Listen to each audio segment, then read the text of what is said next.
Hello बच्चों, स्वागत है आपका इस क्लास में जिसमें हम लोग पढ़ने वाले हैं यूपी बोर्ड क्लास 8 मैथमेटिक्स, जिसका नाम है गणित मंथन। चैप्टर चल रहा है 2 स्क्वायर रूट। कंप्लीट इसकी एक्सरसाइज आपको करा चुके हैं, काफ़ी लेंथी चैप्टर था और आज पढ़ रहे हैं उसका दक्षता अभ्यास 2। इसमें भी हम आपको एक क्लास इसका करा चुके हैं जिसमें हमने क्वेश्चन 1 से लेकर 10 तक कंप्लीट करा दिए। आज कराने वाले हैं उससे आगे यानी 11 से लेकर के, और टोटल क्वेश्चन में 17 तक वो भी कंप्लीट हो जाएंगे। पढ़ते हैं क्वेश्चन 11। ये कहा गया कि वह छोटी छोटी पूर्ण वर्ग संख्या में ज्ञात करें। देखो कॉम्पिटिटिव एग्जाम में आने वाला क्वेश्चन ये है, इसलिए आप ध्यान से समझें कि वह छोटी छोटी पूर्ण वर्ग संख्या ज्ञात करिएगा जो आपकी 16, 18 और 45 से विभाजित हो जाए। अब देखिएगा इस सवाल को, ऐसा सवाल अभी तक आपके एक्सरसाइज में नहीं आया था जो कि अब हमें करने के लिए मिल रहा है।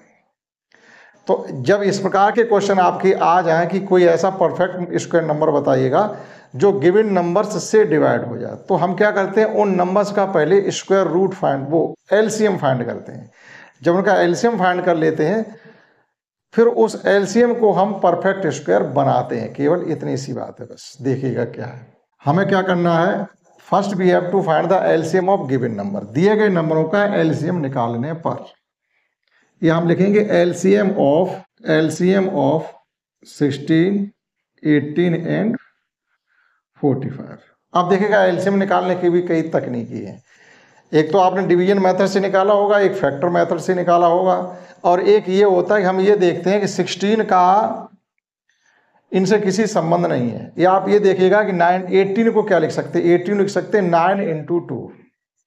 18 को हम लिख सकते हैं 9 × 2। अब देखिएगा 2 हमारे 16 के अंदर है, 9 हमारे 45 के अंदर है।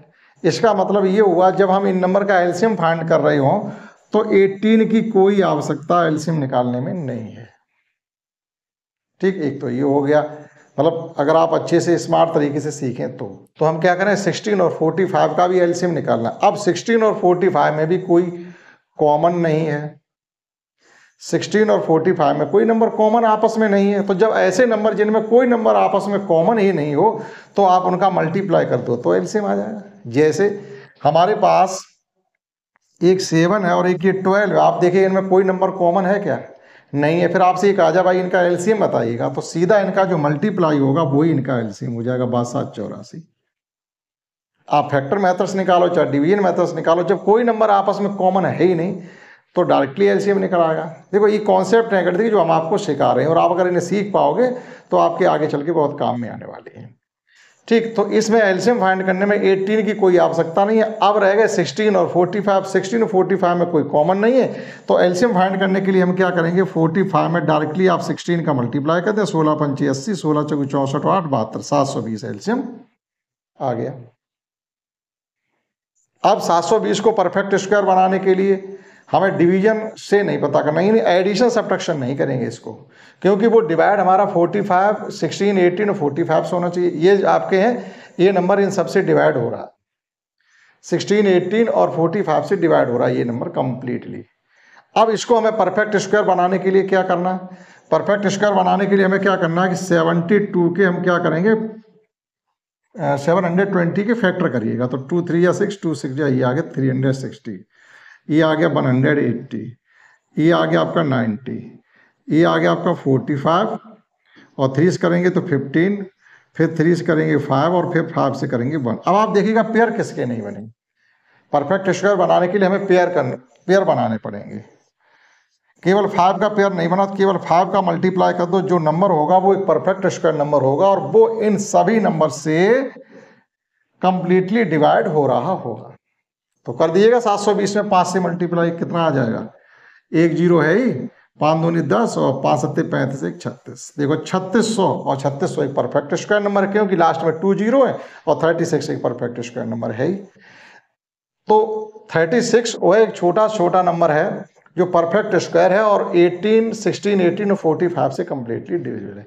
ये जो मेथड हमने आपको बताया था वो कॉम्पिटिटिव मेथड था, लेकिन जब आपको अगर अपने इम्तिहान में एकेडमिक तरीके से लिखना हो तो तब क्या करेंगे, तो हम क्या करेंगे, फिर इनका सबका एलसीएम ही फाइंड करेंगे। अब आपके क्लास में कैसे कराया जाएगा उस चीज़ को समझिएगा, और ये सीखना भी आपके लिए नितांत आवश्यक है।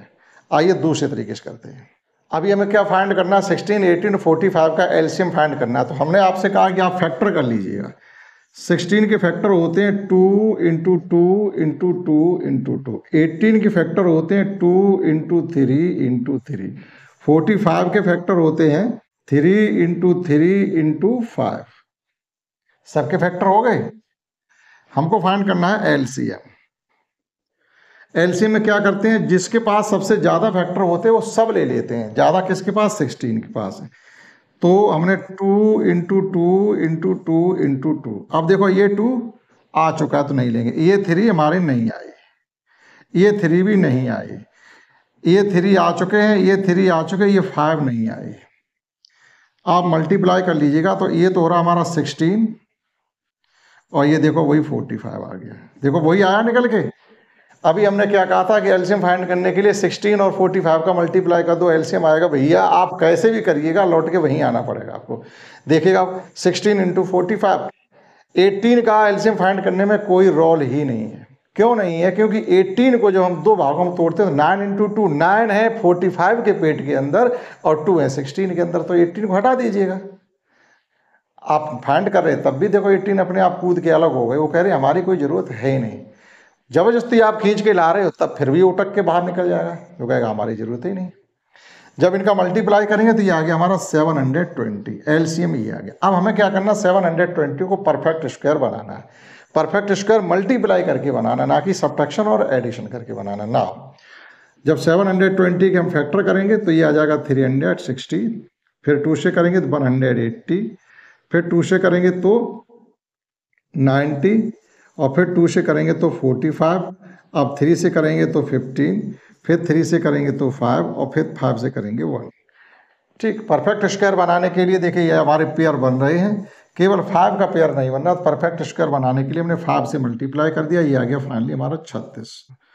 तो वह छोटा छोटा नंबर 3600 है जो 18, 16, 18 और 45 से कम्प्लीटली डिवाइड हो रहा है। ये आपका मेथड क्लास में करने का है, समझते हैं। नेक्स्ट, अब देखिएगा नेक्स्ट 12 क्वेश्चन है, उसकी लैंग्वेज हम पूरी लिखेंगे नहीं, थोड़ी लेंथी है, टाइम ज़्यादा लगता है। केवल हम आपको पढ़ के बता रहे हैं, आप समझ जाएंगे। ये कहा गया है कि एक टोकरी में 1250 फूल हैं। समझते जाना, कोई हमारे पास टोकरी है या किसी व्यक्ति के पास ये इस प्रकार से टोकरी है जिसमें जो फूल हैं वो 1250 फूल हैं। ठीक, एक टोकरी में ये है। अब कोई व्यक्ति किसी नगर में जाता है तो वहाँ पर जितने मंदिर हैं उतने ही फूल चढ़ाता है। मान लीजिएगा उसे पता चला इस नगर में 50 मंदिर हैं, तो हर मंदिर पे 50 फूल उसको चढ़ाने हैं। ये करते करते क्या होता है, इस प्रकार की उसकी 8 टोकरियां फूल मंदिरों पर चढ़ जाती है। यानी कुल कितने फूल चढ़ गए हमारे, आप 8 का मल्टीप्लाई करिएगा तो ये हो जाएगा 0, इसमें मल्टीप्लाई करेंगे तो 10,000 फूल उसके चढ़ गए। और उसने प्रत्येक मंदिर पर उतने ही फूल चढ़ाए थे जितने के मंदिर हैं। तो ऐसी स्थिति में क्या करना होता है, हमने देखो सभी फूलों की संख्या फाइंड कर ली। जब इसका स्क्वायर रूट आप निकालेंगे तो कितना आ जाएगा, 100। इसका मतलब है कि उस नगर में 100 मंदिर हैं और उसने प्रत्येक मंदिर पर 100 ही फूलों को भगवान जी को भेंट किया। समझ पाए आप। फिर समझिएगा, ये कहा गया है कि एक व्यक्ति के पास कुछ फूल हैं, यानी टोकरियां भरी हुई हैं फूलों से। एक टोकरी में 1250 फूल हैं। वो किसी बड़े नगर में जाता है जिसमें खूब मंदिर है, कोई बड़ा पुजारी है। तो वो क्या पता करता है भाई यहाँ पर बहुत मंदिर है, तो उसने क्या सोचा है कि हम फूल कैसे डिस्ट्रीब्यूट करें मंदिरों में, किस प्रकार से चढ़ा। तो उसने ये अनुमान लगा कि हम जितने मंदिर हैं उतने ही हर मंदिर पर फूल चढ़ाएंगे। तो ऐसा करते करते फूलों की संख्या ज़्यादा लगेगी। तो कितने फूल उसके डिस्ट्रीब्यूट हो गए, यानी सभी मंदिरों में कितने फूल चढ़ गए, 8 टोकरी, यानी कुल कितने फूल चढ़ गए। ठीक, चढ़ने वाले फूलों की संख्या, फूलों की संख्या हो जाएगी हमारी 1250 इंटू 8 इक्वल टू 10,000। ठीक, इतने फूल हमारे मंदिरों पर चढ़ गए। अब उसने प्रत्येक मंदिर पर उतने ही फूल चढ़ाए हैं जितने की मंदिर थे। इस प्रकार की जब भी लैंग्वेज आपके सामने आए तो उसका जवाब फाइंड करने के लिए आपको गिवन नंबर का स्क्वायर रूट फाइंड करना पड़ेगा। ठीक, तो अब हम लिखेंगे प्रत्येक मंदिर पर चढ़ने वाले फूलों की संख्या।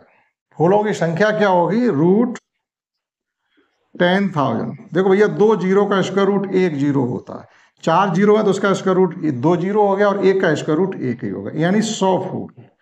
प्रत्येक मंदिर पर 100 फूल चढ़ाए हैं और 100 ही मंदिर भी हैं। दोनों का आंसर एक ही। आपसे ये पूछा जाए मंदिर कितने, 100, प्रत्येक मंदिर फूल कितने चढ़ाए, 100। क्लियर हुआ 12 क्वेश्चन। 13 क्वेश्चन समझते हैं। ये कहा गया है 15 अगस्त को कक्षा 6 की प्रत्येक छात्रा को उतने ही ग्राम मिठाई दी गई जितनी क्लास में बच्चे हैं। अब मान लीजिए किसी क्लास में मान लो 20 बच्चे हैं, तो हर स्टूडेंट को 20-20 ग्राम मिठाई को डिस्ट्रीब्यूट हमने 15 अगस्त पर किया है। आप सभी जानते होंगे 15 अगस्त 26 जनवरी को स्कूलों में मिठाई का डिस्ट्रीब्यूशन होता है।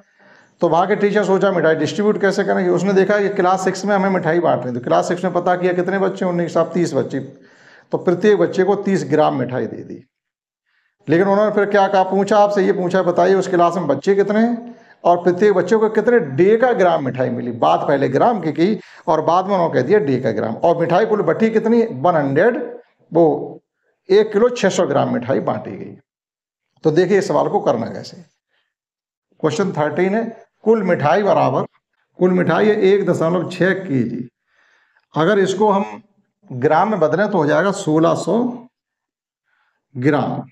1 किलो 600 ग्राम तो 1600 ग्राम हो गए। ठीक, अब वो कह रहे हैं हमने प्रत्येक बच्चे को उतनी मिठाई बांटी है जितने की क्लास में बच्चे हैं। वही स्थिति आ गई, प्रत्येक मंदिर पर उतने ही फूल चढ़ाए जितने के मंदिर है। ऐसी स्थिति जब भी आए तो आपको दी गई संख्या का स्क्वायर रूट फाइंड करना। तो हम यहाँ लिखेंगे प्रत्येक बच्चे को मिलने वाली मिठाई बराबर, मिठाई कितनी मिलनी चाहिए, हम क्या करेंगे 16 का ले लेंगे स्क्वायर रूट। तो देखिएगा 2 जीरो का स्क्वायर रूट 1 जीरो, 16 का होता 4, यानी प्रत्येक बच्चे को 40 ग्राम मिठाई मिली। हमसे ये पूछा जा रहा बताओ बच्चे कितने हैं और मिठाई बताने डेका ग्राम में। तो बच्चे भैया जितनी मिठाई मिली उतनी तो बच्चे हैं, तो बच्चों की संख्या भी 40 है, प्रत्येक बच्चे को मिलने वाली मिठाई भी 40 ग्राम है। लेकिन 40 ग्राम को डेका ग्राम में चेंज करोगे तो 10 से भाग करना पड़ेगा। 1 डेका ग्राम में 10 ग्राम होते, 10 से भाग 40 करोगे तो 4 डेका ग्राम। तो प्रत्येक, तो हम यहाँ लिखेंगे अतः क्लास में छात्रों की संख्या 40 और प्रत्येक छात्र को मिलने वाली मिठाई 4 डेका ग्राम, इतना और लिखना पड़ेगा। तो कक्षा में छात्रों की संख्या 40 थी और प्रत्येक बच्चे को मिलने वाली मिठाई जो थी वो थी 4 डेका ग्राम, क्योंकि हम 40 को 10 से भाग करेंगे तो ये आ जाएगा हमारा 4 डेका ग्राम। ये हमसे पूछा गया। तो ये क्वेश्चन 12 ये हो गया। 13 आप नोट कर सकते हैं। समझते क्वेश्चन 14 क्वेश्चन हमसे कहा गया है कि वह छोटी छोटी प्राकृतिक संख्या ज्ञात की जिसे 16 160 में घटाने पर परफेक्ट स्क्वायर नंबर बन जाता है। देखिएगा 14 क्वेश्चन हमारा 16 160 से क्या माइनस कर दें कि ये नंबर परफेक्ट स्क्वायर बन जाए। तो जब माइनस प्लस करने की बात है तो गिवन नंबर का हम डिवीजन मेथड से स्क्वायर रूट फाइंड करते हैं। मल्टीप्लाई डिवीजन करने की बात कही जाए तो गिवन नंबर को हम फैक्टर मेथड से फैक्टर पता करते हैं। जिनके पेयर नहीं बनते उनका पेयर बना देते हैं, बस मल्टीप्लाई पेयर बना देते हैं और डिवीजन पेयर को हटा देते हैं जिसका नहीं बनता।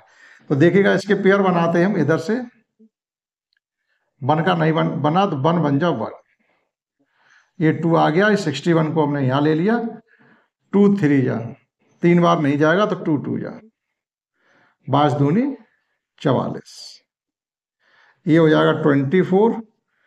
सब्ट्रैक्शन करेंगे तो कितने बचने चाहिए, 11 और 6 17, 60 को हम यहाँ ले आएंगे। 2 की टेबल 17 में पढ़िएगा तो 2 8 जा 17, 8 टाइम्स तो नहीं जाने वाला है, 7 टाइम्स देखते हैं 7, क्योंकि सब्ट्रैक्शन में हमें कम रखना पड़ता है, एडिशन में बढ़ाना पड़ता। तो 7 का मल्टीप्लाई करके देखते हैं। 7 7 जा 49, कैरी 4, 7 4 जा 28 और 4 32, कैरी 3, 7 2 जा 14 और 3 17। ठीक, तो हमारा डिफरेंस कितना आ गया यहाँ पर, डिफरेंस आ गया 31। कहने मतलब है ये नंबर 31 हमारा ज़्यादा है। अगर इस नंबर से 31 को माइनस कर दें वो नंबर परफेक्ट स्क्वायर बन जाएगा और वो भी आपका 127 उसका स्क्वायर रूट भी होगा।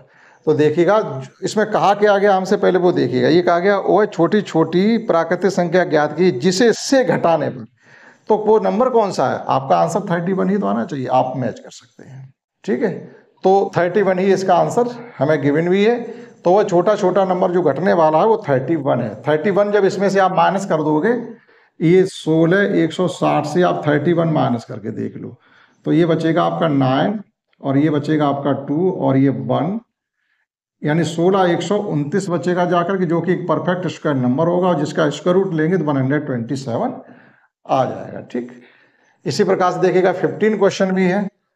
15 में हमसे क्या कहा जा रहा है, 15 में ये कहा जा रहा है कि वह छोटी छोटी प्राकृतिक संख्या ज्ञात कीजिए जिसे 594 में जोड़ने पर योगफल परफेक्ट स्क्वायर बन जाता है।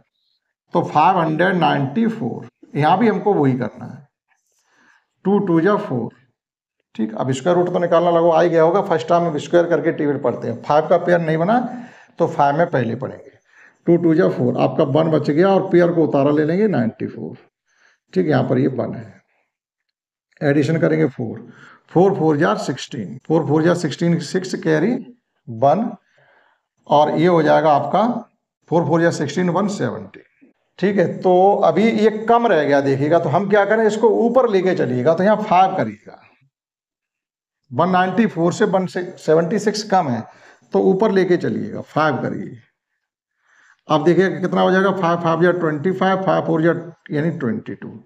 अब हम कितने ऊपर निकल गए, 25 6 31, 31 ऊपर निकल गए।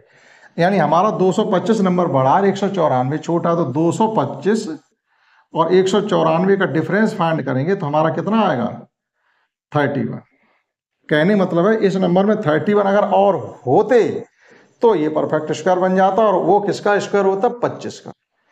तो देखिएगा जो जुड़ने वाला नंबर है वो क्या है, वहां घटने वाला नंबर 31 था, और यहाँ पर एडिशन होने वाला नंबर भी हमारा 31 ही है। अगर हम 945 में 31 का एडिशन कर दें, 594 में 31 का एडिशन कर दें, तो ये कितना हो जाएगा, 625। और 625 हम जानते हैं परफेक्ट स्क्वायर नंबर होता है, जो कि 25 का स्क्वायर होता है।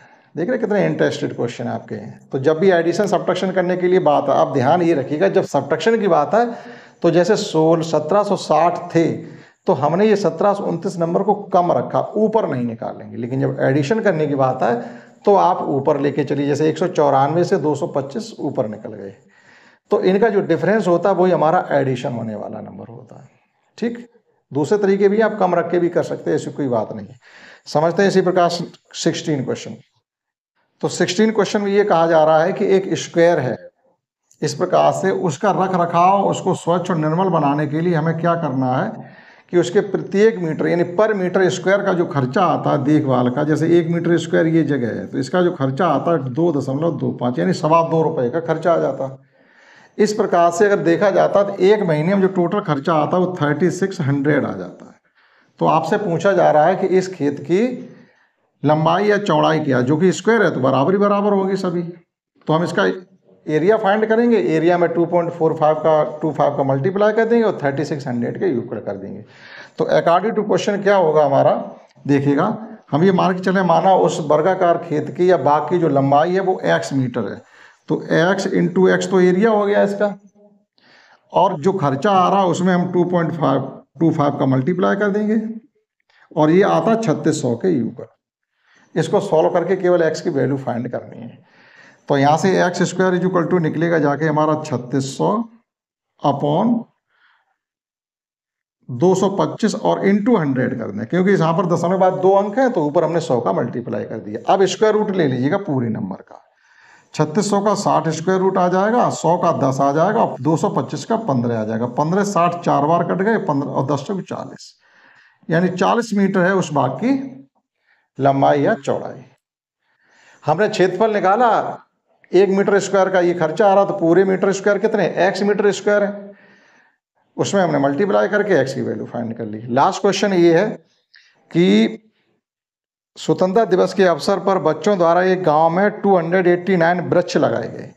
प्रत्येक बच्चे ने उतने ही वृक्ष लगाए कि जितने की, नहीं ऐसे नहीं है, हाँ, प्रत्येक क्यारी में उतने ही वृक्ष लगाए जितनी की क्यारियां थी, यानी 289 टोटल वृक्ष लगाए गए। कितने लगाए गए, 289। अब जितनी क्यारियां थी, मान लीजिएगा क्यारियां जो भी हों उतने ही उस क्यारी में पौधे लगा दिए गए, तो हमें 289 का स्क्वायर रूट ही तो लेना है। जब 289 को हम स्क्वायर रूट ले लेंगे तो कितना आ जाएगा, ये तो मौके के 17, यानी 17 ही क्यारियां हैं और प्रत्येक क्यारी में 17 ही पेड़ों को लगाया गया है। ठीक, तो ये हो गया आपका कंप्लीट, केवल लगभग मौखिक क्वेश्चन थे सभी। तो स्क्वायर रूट वाला चैप्टर कंप्लीट हमने आपको करा दिया अपनी तरफ से। आशा करता हूँ आपने समझा होगा।